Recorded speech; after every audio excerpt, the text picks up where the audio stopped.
In Congress, July 4th, 1776. He has combined with others to subject us to jurisdiction foreign to our Constitution. Constitution was that? And unacknowledged by our laws. We don't have no more laws.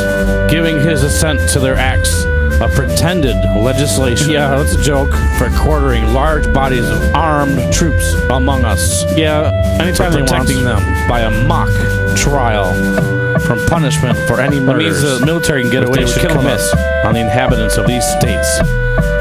For cutting off our trade with all parts of the world. Well, they kind of imposing taxes on us without our consent. You bought gas or cigarettes lately? Depriving us in many cases of the benefit of trial by jury. We got rid of habeas corpus, yo. For transporting us beyond seas to be tried for pretended Guantanamo Bay. Guantanamo Bay. For abolishing the free system of English laws in a neighboring province, establishing therein an arbitrary government.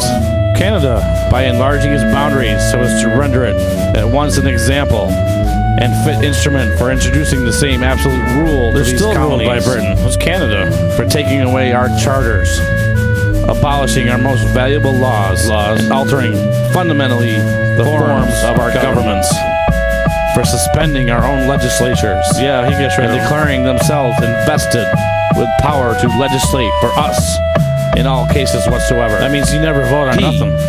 Has abdicated government here. That means he, by declaring us number one, out of his protection and waging war against us. He's waging war on us. He has plundered our seas, ravaged our coasts, burnt our towns. Yeah, like Hurricane Katrina. The lives of our people. Yeah, you got a life now? This country is changing in a very significant way. And it's something that citizens have to think about, because if there is a war on terror, and I believe that we must fight terror, obviously, but we're trying to defend that Constitution.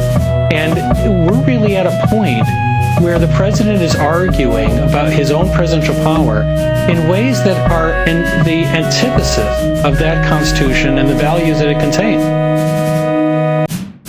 In Congress, July 4, 1776.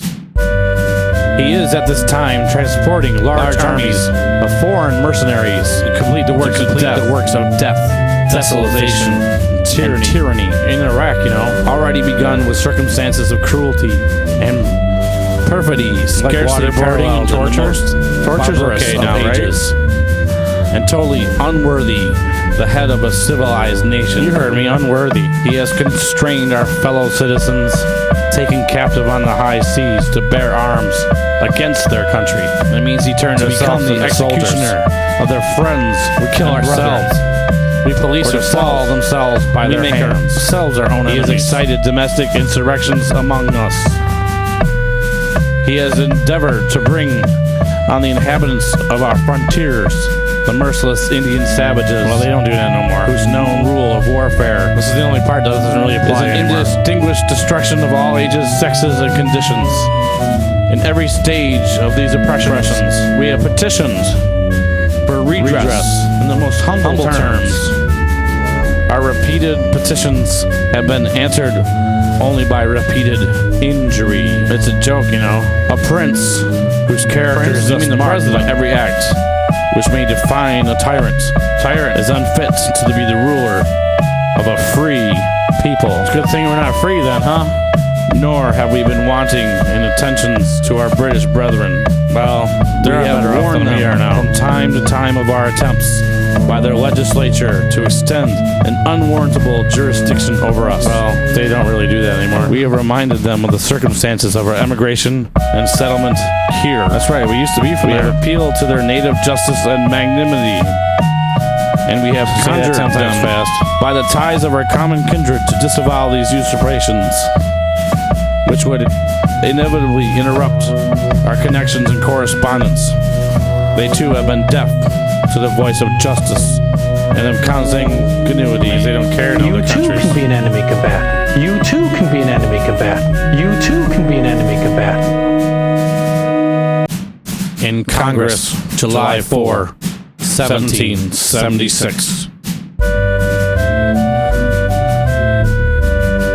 We must, therefore, acquiesce in the necessity which denounces our separation, and hold them as we hold the rest of mankind, enemies in war, in peace friends.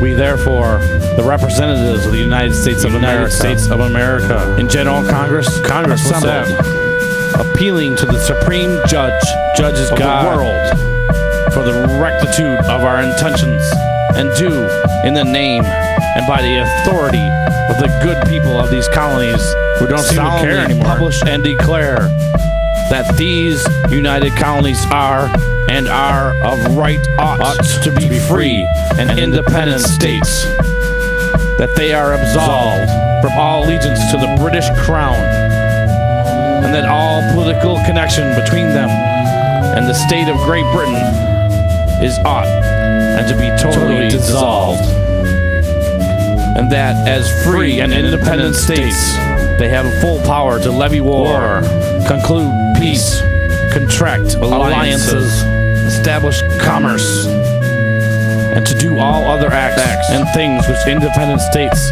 may of right do.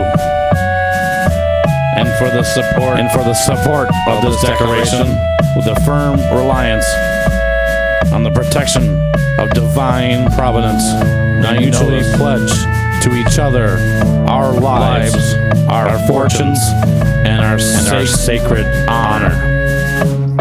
John Hancock. Now you know it. Well, this is going to go down in history as one of our greatest self-inflicted wounds, and I think you can feel the judgment of history.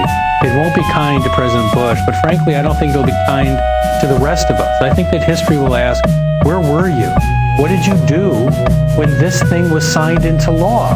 There were people that protested the Japanese concentration camps. There were people that protested these other acts. But we are strangely silent in this national yawn as our rights evaporate.